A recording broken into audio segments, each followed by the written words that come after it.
kuncin rayuwa da tabarbarewar tsaro a Najeriya ba laifin shugabanni bane. Ya zama dole ga kowane irin musulmi mai imani da Allah ya san wannan hakika. Kada ku fada cikin rudun waɗanda suka fada cikin rudu. Kada kuma ku biye wa malaman siyasa waɗanda suke siyasantar da addinin musulunci, suke kasuwanci da addinin musulunci domin cimma wasu manufofinsu na duniya. Wannan ita ce hakikanin abin da Qur'ani da Sunna da maganganun magabata ya tabbatar cewa kuncin rayuwa, tashin farashi, tsadar abubuwa, tabarbarewar tsaro ba laifin shugabanni bane. Laifi ne na al'umma gaba ɗaya. Zaka samu damuwa kware da gaske idan kana bibiyar abubuwan da ake yadawa a social media. Wasu malamai sun mai da mimbaroran masallatan juma'a sun koma mimbaroran siyasa. Sun mantar da mutane laifukan su, sun shagaltu da laifukan shugabanni. Kullum abu zaka ta ji kenan. An yi ƙarin man fetur, farashin kaya ya tashi, abinci ya yi tsada, mutane suna cikin yunwa, mutane suna cikin kunci. Wannan shugabanci, wa'annan shugabanni sun ci amana, sun yi kaza. Kullum abu ne ta ji kenan ga bakin mutane. To in wannan zai tsaya ga gama garin mutane yana da sauki, amma a ce malamin Allah wanda zai hau mimbari a cikin masallacin Allah ya tara bayan Allah ya yi musu bayani,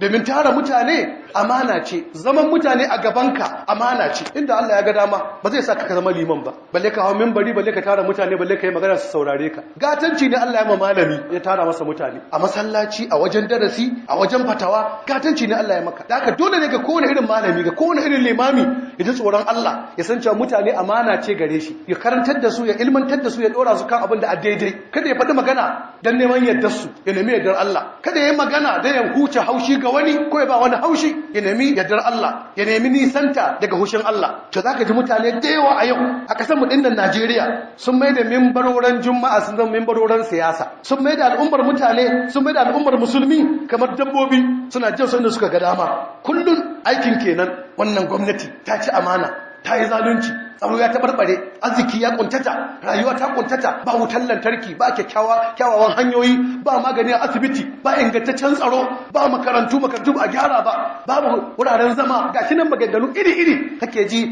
ana ta jefa su ga shugabanni, wanda wannan ba daidai bane. Tsadar rayuwa, kuncin rayuwa, tabarbarewar tsaro ba laifin shugabanni bane, laifinmu ne gaba ɗaya. Domin Allah saboda hikimarsa da adalcinsa baya sa mutum shugaba sai irin talakawan shi. Duk da ga shugaba to haka talakawan suke. In kuna zargin su da zalunci kuma azzalumai ne. In kuna zargin su da sata kuma barayi ne. In kuna zargin su da danniya kuma masu danniya ne. Haka da yawa daga cikin salaf suka ce ummalukum a'malukum, shugabannin ku ne. To na me zafin kai? Sannan kuma Allah ya tabbatar, kamar zamu zo mu ji anan gaba kadan, cewa duk abin da muka gani na damuwa, na kunci, na talauci, na zubar da jini, na rashin zama lafiya, na tashin farashi, Allah ya tabbatar mana cikin Qur'ani cewa aikin mu ne, mu muka yi, mu muka jama kanmu da kanmu. Sannan kuma ya nuna mana hanyar gyara. Yace inna Allah la yughayyiru ma biqaumin hatta yughayyiru ma bi anfusihim. In kuka jama kanku bala'i, kuka jama kanku tsada, kuka jama kanku fashi da makami, kuka jama kanku garkuwa da mutane, kuka jama kanku yaƙe-yaƙe da kashe-kashe, to Allah ya gwada maka ku za ku koma ma Allah, ku koma ma Allah, ku tuba, ku daina. Lewukan da muke ta yi, shirka da Allah, je da shirka da Allah ta yawaita, har a cikin maganganunmu, rantsuwa da Allah da Annabi, cewa a bari dan Allah da Annabi, a bari dan Allah da Annabi, zuwa wajen bokaye, zuwa wajen masu sihiri, zuwa wajen masu tsahi, daura laya, daura guru, ayyukan shirka da Allah ga sunan sun dabaibai al'umman mu. In ka dawo ayyukan bid'a, abun ba a magana. Bid'a cikin kowane aiki na ibada, bid'a ta dabaibaye mu. Ayyukan saban Allah ga sunan har a cikin wayoyin da muke da su. Tsareci guda nawa ke cikin wayarka? Ayyukan asha guda nawa ke cikin wayarka? So nawa kake sama Allah da waya? In ka dawo wajen gabobinka, idanunka, bakinka, kunnanka, tunananka, so nawa ka sama Allah da su? Hannuwanka, kawahunka, saban Allah cikin gida, saban Allah akan titi, saban Allah a ofis, saban Allah a kasuwa, saban Allah a gona, saban Allah wajen kiwo, saban Allah a ko'ina gashi ne ya dabaibe al'umma. Kuma shi kenan sai Allah shi ya da maku arziki, ya ba ku ingantaccen tsaro. Wannan ba ce sunnar Allah ba. Sunnar Allah bayan Allah in so saba shine jarrabe su da musibu domin su dawo. Wala nuziqannahum min al'azab al'adna dun al'azab al'akbar la'allahum yarji'un. To shine sunnar Allah. In kuka lalace, kuka yi sabo, kuka yi bid'a, kuka yi shirka, sai Allah ya zo da musibu iri-iri. Ha koma ana cewa gara jiya da yau.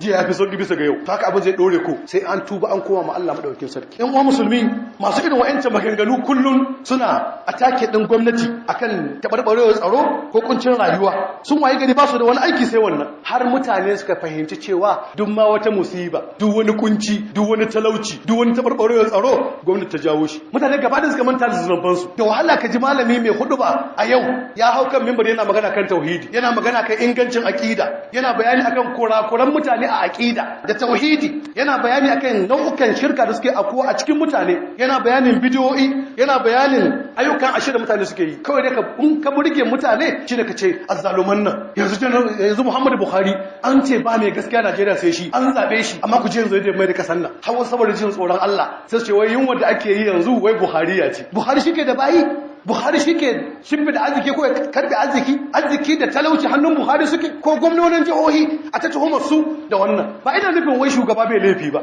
ba kuma ina nufin shugabanni ba su laifi ba ba kuma ina nufin ba wani laifi tare da su ba amma ku sani tushen laifin mu ne mabiya shi yasa sai kasa ta gyaru sannan sama ta gyaru amma yanzu kaga mai tallar gida sai ta yi algushu gida mai sai da kwaruru sai algushu duk wani abu da ake sayarwa masu kananan sana'o'i ka gansu suna algushu suna rashin gaskiya sai kuma Allah ya gyara muku sama ga ku gyaru ba abubuwa nawa ne wanda suke hannun mu suke shago nawa ake kasuwanci da Allah ya haramta rumfa nawa kasuwa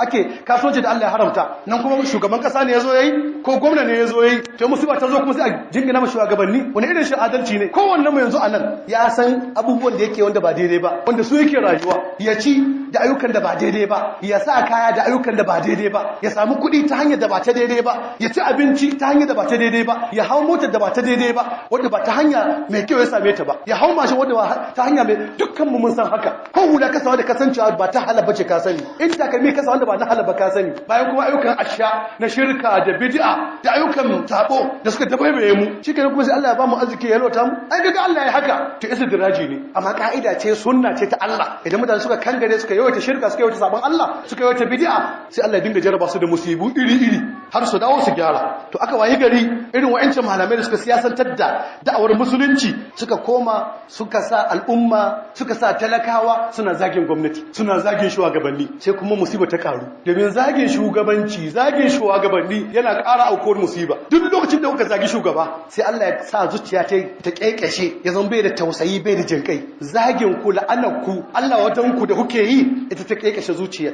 ta bushe zuciya sai kuma bai tausayin ku gaba ɗaya da haka Abu Ishaq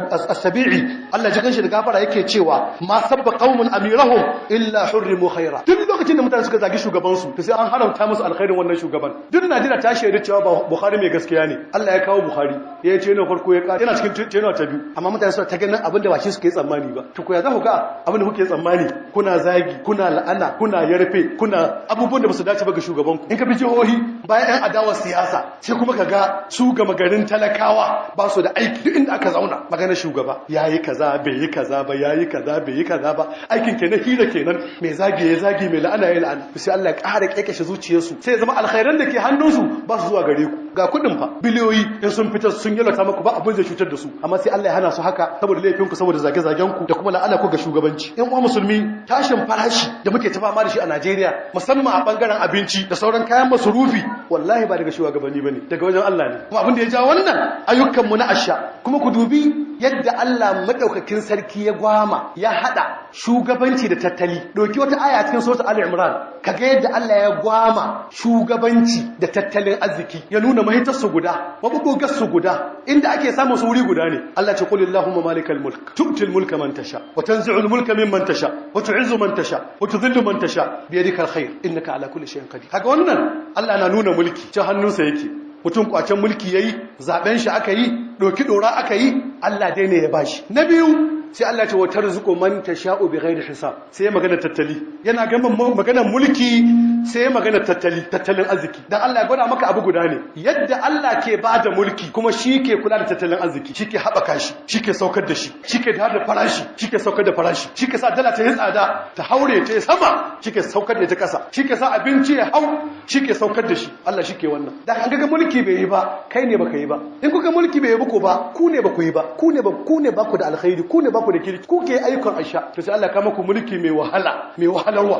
ba ina nufin mulkin da ake a Najeriya mai wahalarwa bane kaida ce ta Allah a ko ina in talaka suka saba sai Allah ya kama mulki mai wahala bangaren tattali kuma sai Allah ya rike tattali ya hana tattali haɓaka sai ya tada farashi ai ta wahala kaga jingina wannan zuwa ga shugabanni kace shugaban kasa ne ko gwamnonin jihohi ne ko albashin da ake ba 'yan majalisa ne shi ya kawo wannan matsala ko kaza kuskure ne ka manta da Allah ka manta da littafin Allah gashi Allah ya gwama mulki da tattali yake nasa ne shi yake yi haka babu wani shugaba da ya sa mutane cikin kunci sai aikin su da maganganun su wannan yasa Imam Tirmidhi ya fitar da wani hadisi ingantacce daga Anas dan Malik Allah ya kara masa yadda Anas dan Malik yace farashi ya tashi zamanin manzon Allah sallallahu alaihi wasallam ka taba sanin zamanin da aka yi mulki na adalci irin zamanin manzon Allah ka taba ji ba za ka ji ba kuma za ka gani ba mulki na adalci wanda aka yi irin zamanin manzo Allah ba taɓa yin shi ba can baya ba a yi ba nan gaba za a yi ba ƙolin adalci ƙolin tausayi ƙolin jinƙai ƙolin tallafi da jinƙai da taimaka ma jama'a ƙolin kulawa da jama'a da tattali da komi amma sai ga farashi a zamanin manzon Allah ya tashi Anas yace sai mutane suka zo wajen manzon Allah sallallahu alaihi wasallam ya rasulullah ya kamata ka kaide farashi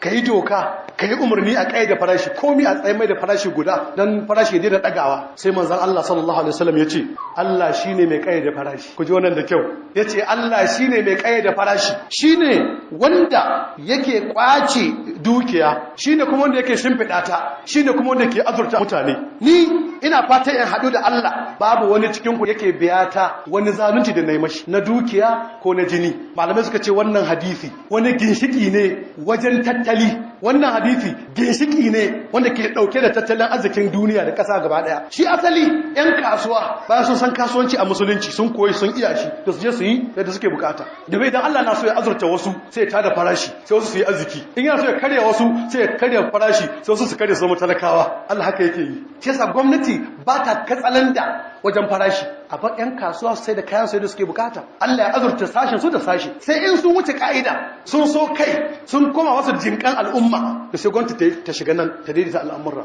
amma dan farashi ya tashi na kayan abinci ko farashin kayan sawa ko na masarufi ko na wane ne a ba yan kasuwa su yi abin da suka ga dama tare jin tsoron Allah dama manzo Allah ya ce musu Allah jikan dan kasuwa mai saukin ya sayar mai saukin ya sayi to su zama masu sauki amma ba a kaide musu farashi sai suna wasa da farashi suna neman su wahalar al'umma suna tada farashi lokacin da suke so su kuma ƙara lokacin da suke so da sai gwamnati ja musu burki amma ka'ida ana barin dan kasuwa yadda ya ga dama abin da ke nuna wannan hadisin Jabir ibn Abdullah al-Ansari Allah ƙara masa yadda wanda Imam Muslim ya ruwaito manzon Allah sallallahu alaihi wasallam ya ce kada dan birni ya zama dillalin bakauye idan bakauye shigo da kayan shi daga kauye zuwa gari to kada dan birni ya zama masa dillali manzo Allah ce ku bar mutane Allah ya azurta sashin su da sashi Allahu akbar ku bar mutane Allah ya azurta sashin su da sashi to kaga tashin farashi daga wajen Allah ne kuma su yan kasuwa an ba su dama sai dai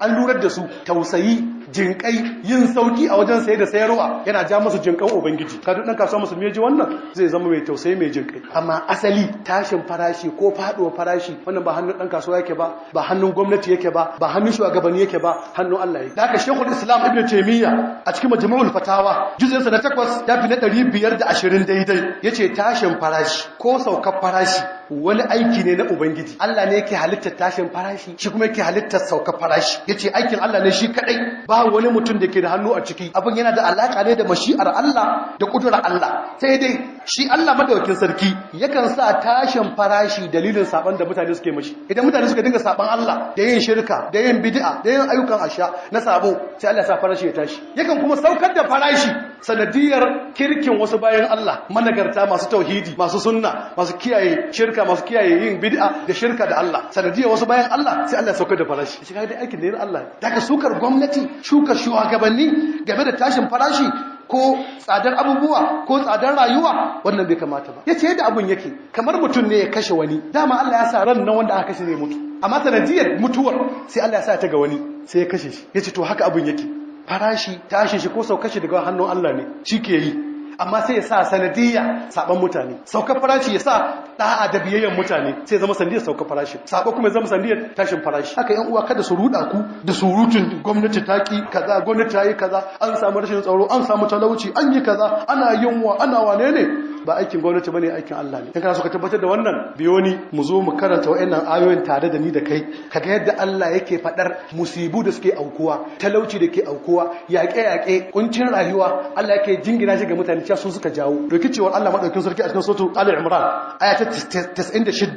Allah yana cewa fa akhadnahum bima kanu yaksubu sai muka kama su saboda ayyukan ashe da suke yi kuma Allah ya ce fa kullun akhadna bi dhanbi kowannen su cikin al'ummomin da muka halakar mun kama shi da laifin shi kuma Allah ya ce qul huwa min inda anfusikum kace abin da ya faru gare ku kuka ja kuma Allah ya ce wa ma asabaka min musibatin fa min nafsik duk wata musiba ta same ka kai ka ja kuma Allah ya ce inna mastazallahum ash-shaytan bi ba'd ma kasabu shedan ne ya sa su cikin talalabiya saboda ayyukan ashe da suka yi kuma Allah ya ce wa in tusibhum sayyi'atun bima qaddamat aydihim in mummunan rayuwa ta same su ko wani mummunan sakamako ya same su da abin da suka jama kansu kuma Allah ya ce mun kama fir'auna da mutanansa da yunwa aka kasa samun abinci aka shiga cikin kuncin rayuwa sai Allah ya ce la'allahum yatadhakkaru domin su tuna ayyukan da suka yi na kafirci da ayyukan da suka yi na asha su dawo su yi imani daga yan Najeriya kuncin rayuwa tabarbarewar tsaro ba laifin shugabanni bane laifin mu ne gaba ɗaya kowa ya tuba mu Allah ya yi nadama ya yi istighfari ya bar ayyukan ashe da yake yi a shirka da Allah su ne su ci shirka su damu tauhidi masu bid'a su bar bid'a su damu sunna masu ayyukan asha zina luwadi ƙarya annamimanci shan giya fyaɗe da sauran ayyukan asha su bari su lizimci afafi su lizimci kamun kai da nagarta da ayyuka na gari abin da ke tsakaninmu da jama'a amanonin da aka bamu a ofis amanonin da aka bamu a wajajen ayyukanmu amanoni na kasuwanci amanoni na iyalai amanoni na yau da kullun tsakaninmu da Allah da bayan Allah kowa ya tsare kowa ya nisanci zunubi kowa ya ce Allah na tuba Allah ka gafarta mani in kuka yi haka za ku ga arziki fa qul tastaghfiru rabbakum innahu kana ghaffara yursilu as-samaa 'alaykum midrara wa yumdidukum bi amwalin wa banina wa yaj'al lakum jannatin wa yaj'al lakum anhara ma lakum la tarjuna lillahi waqara to kun ji mafita ku daina sukar shugabanni ku gyara ayyukanku wa qumu ila salatikum yarhamukumullah fadakarwa a zamanin manzon Allah sallallahu alaihi wasallam yana kwadaitar da sahabbai tallafa ma mutane da an samu tsadar rayuwa talauci karancin abun hannun mutane to sai manzon Allah yayi kuwa sanar da mutane cewa su taimaka ma junansu ya ja aya da ke cewa ya ku mutane mun halice ku daga rai daya da a nuna mana duk gaba ɗaya mu abu ɗaya ne da haka mu tallafa ma junanmu mu yi ayyukan jinƙai sai kuma ya jawo ayar cewa kowa ya tuna abin da ya gabata ko ya tanadi wani abu da zai gabata don lahira daga duk wanda ke da yalwa kada ya bari wannan yanayi ya wuce na kunci na yunwa na tsada abinci bai taimaka ba don wasu suna yaudarar kansu suna cutar kansu mutum na da kuɗi yana da hali in ma'aikaci na karɓar manyan kuɗi in ɗan kasuwa ne ya aje manyan kuɗi ya aje kaya a sito da sauransu amma sai ga mutane sun ki taimakawa har kuncin ya zo ya yayi ba kai komi ba to don haka ana cikin kunci yan uwa mutane suna cikin yunwa mutum zai zo ya ce maka wallahi ya baro gida yara suna kuka mutum zai tashi ce wallahi bai karya ba wannan ba wani abu ne wanda sai an bada misali ba kowannen ko ya san haka abinci yayi tsada kayan abinci sun yi tsada da haka mutane suna buƙatar tallafi da taimako da haka kowa ya gwada ma Allah kokarin da zai yi ku ji lokacin da a je yakin Tabuka ne inda manzo Allah ya ce a kawo taimako Usman bin Affan ya kawo taimako daga nan manzo Allah ya ce masa duk abin da zai yi a duniya ba zai cuta mashi ba Allah ya ji kanshi ya yafe mashi ya gafarta mashi ya mai alƙawarin aljanna saboda aikin taimako da haka kowa ya taimaka ma ƴan uwan shi musamman makawata musamman ma ƴan uwa dangi dole ka san mabukaci ne kai kuma kana da yalwa yi kokari ka taimaka yau tiya guda ta masara tiya guda ta gero tiya guda ta dawa tana ba da shawa ga mutane da yawa tana kuma yaya bakin cikin family da dama ta kowannen ku yi kokarin gani ya tallafa ya taimaka da wannan hali ba zai dore haka ba sauki zai zo insha Allah Allah ce inna ma'al usri yusra Allah taimake mu Allah ba mu ikon tallafa mu ƴan uwan mu